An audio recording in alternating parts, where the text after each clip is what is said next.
Hello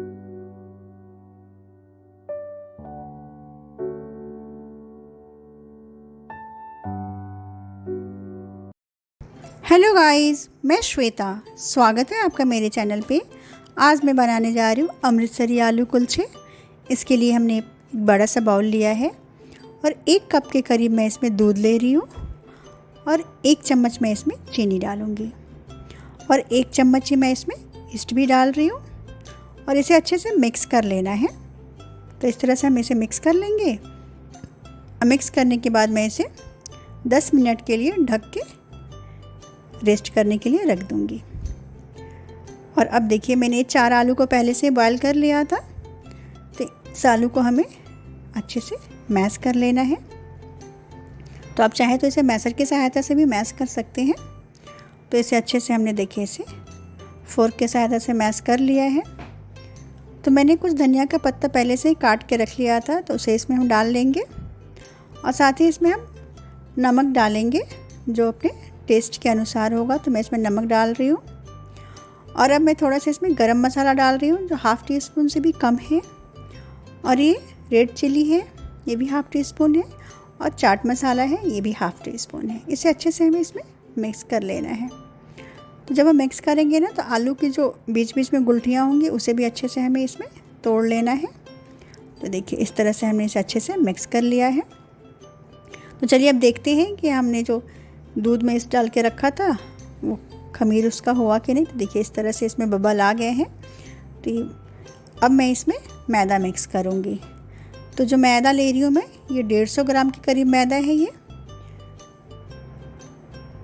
तो इसे अब इसमें अच्छे से हमें मिक्स करना है। तो इस तरह से धीरे धीरे इसमें हमें गूंदना है। और देखिए, इस तरह से हम, और इसे बीच बीच में ऐसे हम ऐसे पटकेंगे इसको, जिससे क्या होगा ना कि इसके अंदर बहुत ही अच्छा एयर आएगा और ये बहुत सॉफ्ट बन के तैयार होता है। तो इस तरह से हमें 5 मिनट करना है। 5 मिनट के बाद मैं इसमें थोड़ा सा हाथ में ऑयल लेके इसके ऊपर इस तरह से ऑयल बस इसके ऊपर ऐसे लगा देना है। ऑयल लगाने के बाद मैं इसे अब क्लीन रैप से रैप करूँगी। आप चाहें तो इसे सिल्वर फॉयल से भी कर सकते हैं या कोई गीला कपड़ा लेके भी इसे ढक के आप इसे इस तरह से कर सकते हैं। तो क्लीन रैप से रैप करने के बाद मैं इसे आधे घंटे के लिए रेस्ट करने के लिए इसे रख दूँगी। जिससे क्या है ना, ये जो मैदा है अभी जितनी क्वांटिटी में है ना, इससे डबल क्वांटिटी में ये फुल के हो जाएगा। तो चलिए, इसे हमने आधे घंटे के लिए रख देना है। और अब जो मैंने आलू को मैश करके रखा था ना, इसे इक्वल पार्ट में हम डिवाइड करेंगे। जिससे क्या होगा कि जब हम उसके अंदर स्टफ़ करेंगे तो हमें बहुत ही आसानी होगा। तो इस तरह से छोटे छोटे मैंने गोले देखिए बना लिए हैं।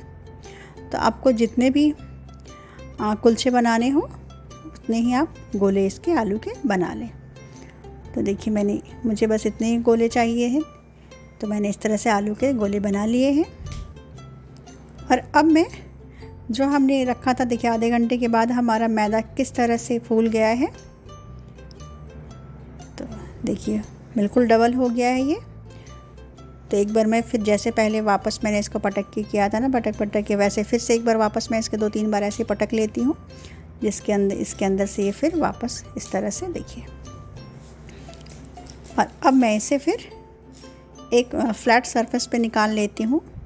इस तरह से मैं निकाल लेने के बाद इसे दोनों हाथों की सहायता से इसे हमें स्ट्रेच करना है इस तरह से। तो देखिए, इस तरह से जितना भी आप फैला सके उस तरह से उतना फैलाइए, लेकिन बहुत पतला नहीं करना है हमें। तो इसके बाद मैं इसमें बटर ले रही हूँ और इस बटर को इसमें अच्छे से लगाना है, क्योंकि इस बटर के कारण ही ये बहुत इसके लेयर बन जाते हैं। जब आप खाओगे तो इसके लेयरिंग जैसे महसूस होंगे आपको खाते समय।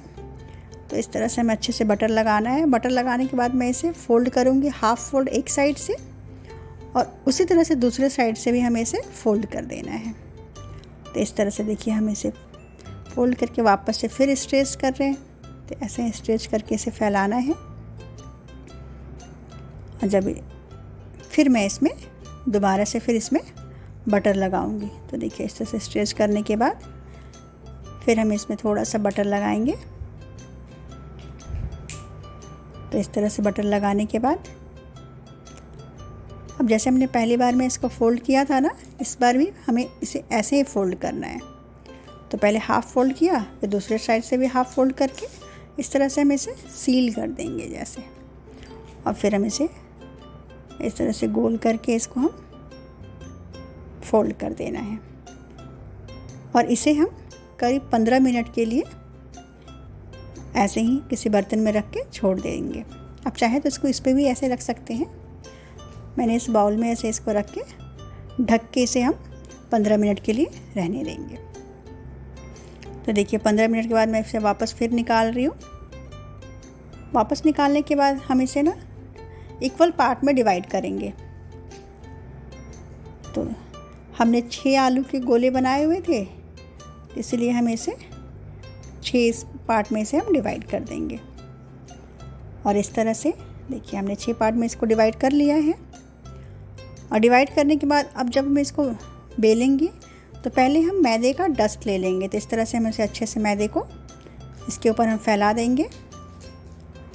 और अब हम इसे डो को इसके ऊपर रखते हैं और इसे हमें बेलने की सहायता से नहीं बेलना है, बस हाथों से ही प्रेस करके इसे फैलाएंगे, क्योंकि एक्चुअली ये बटर लगाने से इतना ज़्यादा सॉफ्ट हो जाता है कि इसे हमें हाथों की सहायता से ही करना पड़ता है।